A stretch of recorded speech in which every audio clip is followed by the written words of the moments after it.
Assalamualaikum warahmatullahi wabarakatuh. Dalam Al-Quran dan Hadits, tidak ada penjelasan yang sangat rinci mengenai makhluk yang menghuni bumi sebelum Nabi Adam. Namun, ada beberapa indikasi dari tafsir ulama dan riwayat yang memberikan gambaran mengenai kemungkinan keberadaan makhluk sebelum Adam. Dalam salah satu ayat Al-Quran, yaitu di Quran Surah Al-Baqarah ayat 30, yang artinya, "Ingatlah ketika Tuhanmu berfirman kepada para malaikat, sesungguhnya aku hendak menjadikan khalifah di bumi." Mereka berkata, "Apakah engkau hendak menjadikan khalifah di bumi orang yang akan berbuat kerusakan dan menumpahkan darah, sedangkan kami bertasbih memujimu dan mensucikan namamu?" Dia berfirman, "Sesungguhnya aku mengetahui apa yang tidak kamu ketahui." Ayat dari Quran Surah Al-Baqarah ayat 30 ini sering dikaitkan dengan penjelasan akan keberadaan makhluk sebelum Nabi Adam. Sebab dalam ayat ini menunjukkan bahwa para malaikat sudah mengetahui adanya makhluk yang berbuat kerusakan dan menumpahkan darah di bumi sebelum penciptaan Nabi Adam. Hal ini menimbulkan spekulasi bahwa sebelum manusia, ada makhluk lain yang telah menghuni bumi. Para ulama dan mufassir memberikan beberapa pendapat mengenai siapa yang menghuni bumi sebelum Nabi Adam. Beberapa ulama berpendapat bahwa makhluk yang dimaksud dalam Quran Surah Al-Baqarah ayat 30 adalah bangsa jin. Dan juga pendapat para ulama ini berdasarkan sebagaimana disebutkan dalam ayat Quran Surah Al-Hijr ayat 27, yang artinya, "Dan kami telah menciptakan jin sebelum Adam dari api yang sangat panas." Dan menurut banyak riwayat para ulama, bangsa jin dahulu tinggal di bumi tetapi mereka banyak berbuat kerusakan, sehingga Allah mengutus malaikat untuk memerangi dan menghancurkan mereka. Disebutkan bangsa jin yang menghuni bumi sebelum Nabi Adam adalah 1. Al-Hins dan Al-Bins. Al-Hins dan Al-Bins adalah nama yang disebut dalam beberapa riwayat sebagai makhluk yang menghuni bumi sebelum penciptaan Nabi Adam. Informasi tentang mereka tidak terdapat dalam Al-Quran maupun hadits syahih, tetapi berasal dari tafsir ulama dan kisah-kisah yang berkembang dalam literatur Islam klasik. 1. Asal-usul nama Al-Hins dan Al-Bins. Dalam beberapa tafsir sebagai makhluk yang hidup di bumi sebelum jin dan manusia. Tidak ada penjelasan yang jelas mengenai bentuk atau karakteristik mereka, tetapi mereka sering dikaitkan dengan makhluk pra-Adam yang telah punah. Dalam beberapa sumber, mereka dikaitkan dengan makhluk berbentuk fisik, tetapi bukan manusia dan bukan jin. Kehidupan Al-Hins dan Al-Bins di bumi. Beberapa ulama berpendapat bahwa sebelum jin dan manusia, Allah menciptakan makhluk-makhluk lain sebagai penghuni awal bumi.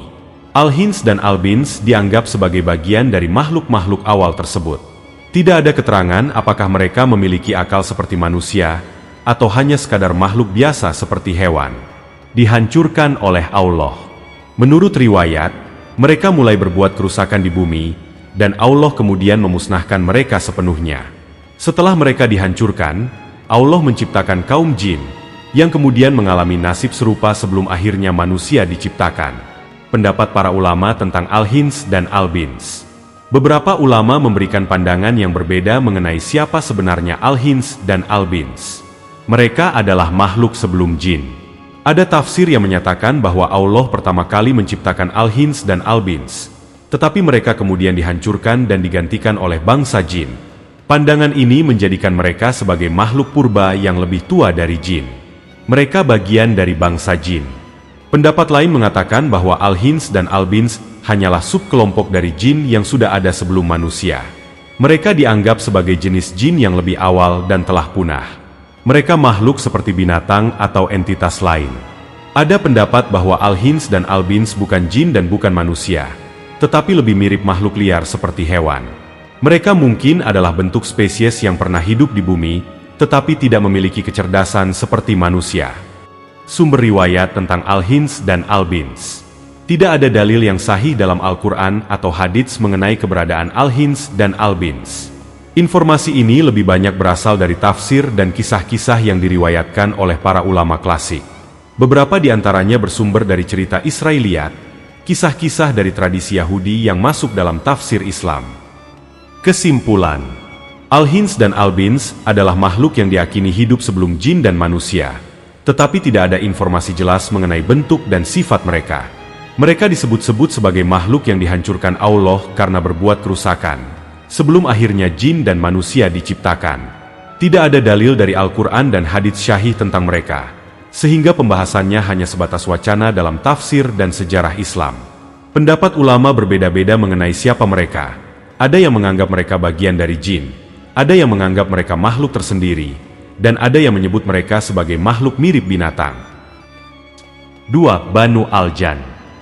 Banu Al-Jan adalah makhluk yang disebut dalam beberapa riwayat sebagai penghuni bumi sebelum penciptaan Nabi Adam. Mereka diyakini sebagai bagian dari bangsa jin, tetapi dengan karakteristik dan peradaban yang lebih maju pada masanya. Berikut adalah beberapa penjelasan mengenai asal-usul, kehidupan, dan nasib mereka berdasarkan tafsir dan atsar para ulama. 1. Asal-usul Banu Al-Jan. Nama Banu Al-Jan berasal dari kata jan, yang berarti jin dalam bahasa Arab. Beberapa ulama berpendapat bahwa mereka adalah keturunan dari Al-Jan, yang disebut dalam Al-Quran. Dan kami telah menciptakan jin sebelum Adam, dari api yang sangat panas. Quran Surah Al-Hijr ayat 27. Dalam tafsirnya, Ibnu Katsir menjelaskan bahwa Al-Jan adalah nenek moyang bangsa jin, sebagaimana Nabi Adam adalah nenek moyang manusia. Dari keturunannya lahir berbagai bangsa jin, termasuk Banu Al-Jan. 2. Kehidupan Banu Al-Jan di bumi. Makhluk berperadaban.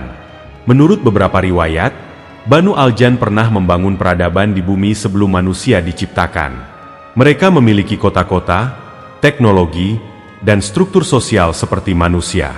Beberapa ulama berpendapat bahwa mereka memiliki kebudayaan dan sistem pemerintahan kuat dan cerdas. Disebutkan bahwa mereka memiliki kekuatan fisik dan kecerdasan lebih dibanding jin biasa. Ada yang berpendapat bahwa mereka bisa berwujud fisik, meskipun jin umumnya bersifat gaib.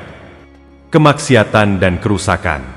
Seiring waktu, mereka mulai berbuat kerusakan di bumi, menumpahkan darah, dan bertindak zalim. Perilaku mereka mirip dengan yang disebutkan dalam Quran Surah Al-Baqarah ayat 30.